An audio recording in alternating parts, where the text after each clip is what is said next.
Elon Musk lashed out at Trump on social media, with accusations coming one after another, which suddenly strained the relationship between the two sides. Behind this conflict between political and business giants, there are complex conflicts of interests and values. This article will deeply analyze the whole process of the two people from allies to opponents and the far-reaching impact that this dispute may have on American politics and the global situation. If you like my content, please give it a thumbs up. Thanks. Last week, U.S. President Donald Trump held a phone call with Chinese President. This was a call Trump had been waiting months for, their first since early this year when Trump first took office. During the call, Trump welcomed Chinese students to study in the U.S., and they invited each other to visit their own country, creating a warm atmosphere. However, at the same time as the call, Elon Musk launched a barrage of 35 tweets attacking Trump. He accused Trump of being ungrateful and even claimed Trump's name appeared on Jeffrey Epstein's Lolita Island list.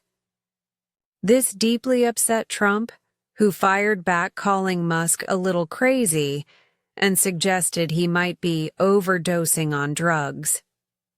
The two then engaged in a public spat, with Musk using Twitter as his platform and Trump relying on his Truth Social. The evolution of Musk and Trump's relationship is complex. Musk originally supported the Democratic Party, voting for Hillary Clinton and Joe Biden.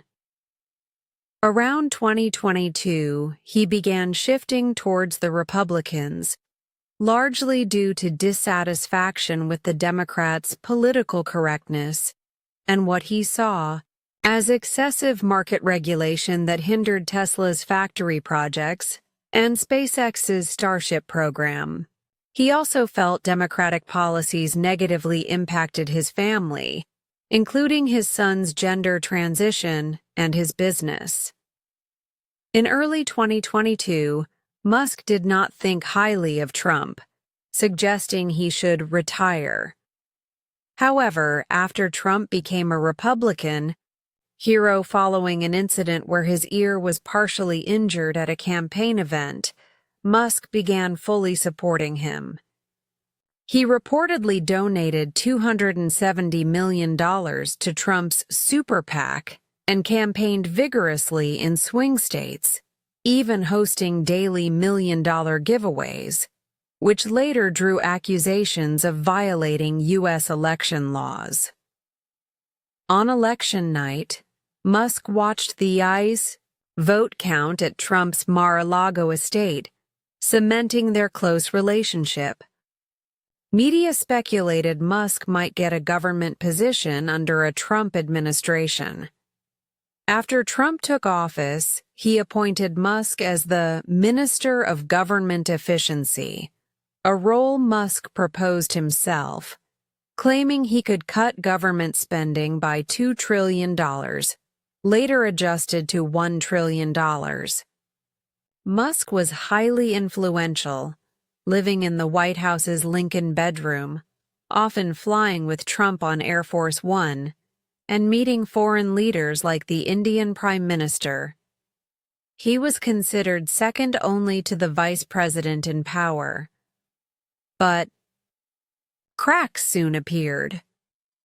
Musk sent blunt emails demanding work reports from all federal employees, including judges and classified agencies, causing unrest and revealing his lack of understanding of the U.S. separation of powers.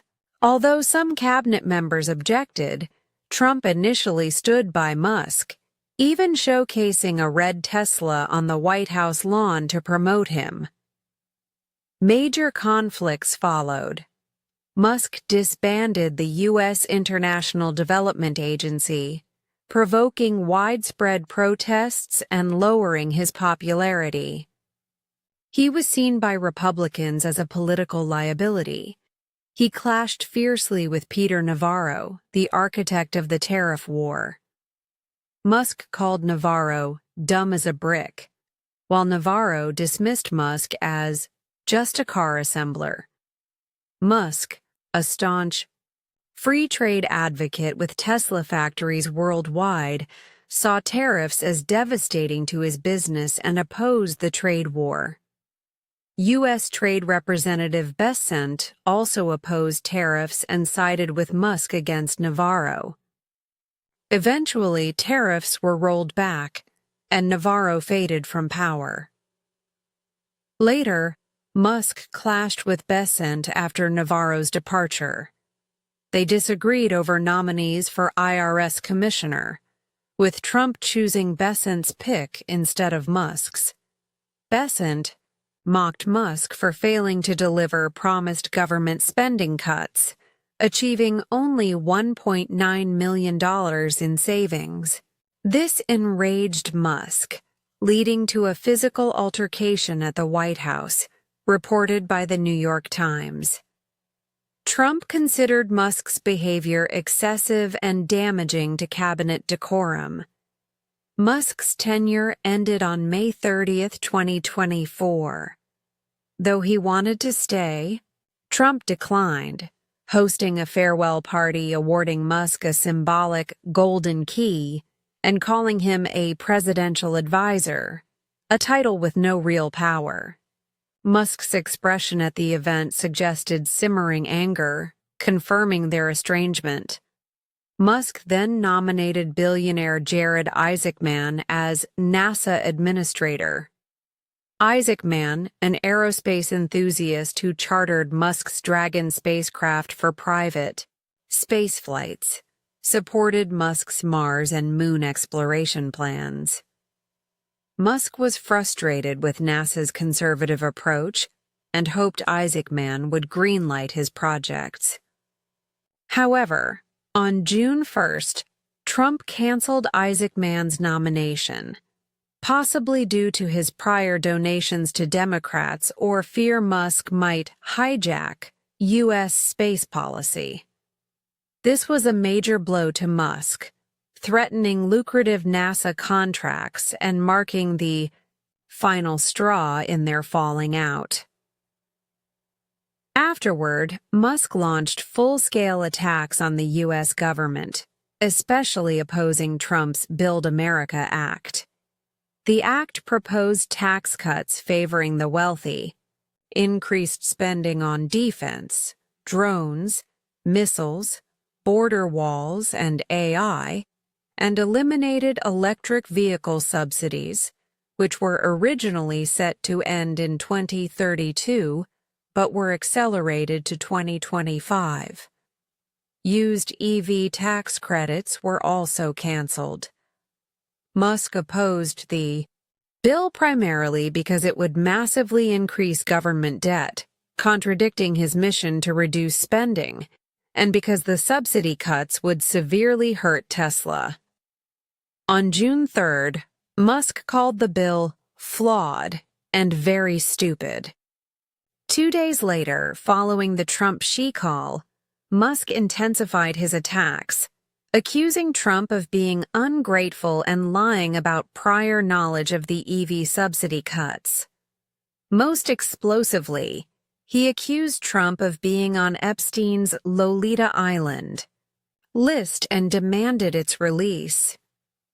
Trump fired back, claiming Musk was nothing without government subsidies and threatened to revoke Tesla's contracts and subsidies.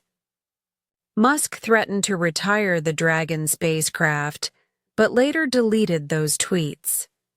Media reports, including from the New York Times, revealed Musk's daily use of the antidepressant Lubeitong, which may be harming his kidneys. At his May 30 farewell, he appeared with dark circles under his eyes, fueling drug overdose rumors. His 35-tweet outburst on June 5th also raised suspicions about drug use. His team prepared media responses for potential drug-related questions, the core reasons for their split lie in fundamental clashes. Musk's commitment to free trade versus Trump's tariff-driven isolationism, and Musk's engineer mindset focused on Mars colonization versus Trump's political concerns about losing control of national space policy. Their alliance was based on temporary interests, but fell apart due to deep differences in values. Looking ahead, reconciliation between Musk and Trump is highly unlikely. Trump remains somewhat cautious out of fear Musk might form a third party. Although U.S. electoral systems make third parties unlikely to succeed, Musk's support largely comes from Republicans. Should Musk launch a third party, it could split Republican votes, causing losses in Congress and benefiting Democrats. This destructive political force makes Trump hesitant to cut off Musk's business contracts and subsidies entirely. Whether Musk will form a third party is a key indicator of whether their feud will escalate. If he does, it signals total rupture, making them irreconcilable enemies and reshaping the U.S. political landscape profoundly. That's all. If you like the video, please subscribe me to get more contents. Thank you for listening. May your journey be full of learning, growth, and inner peace.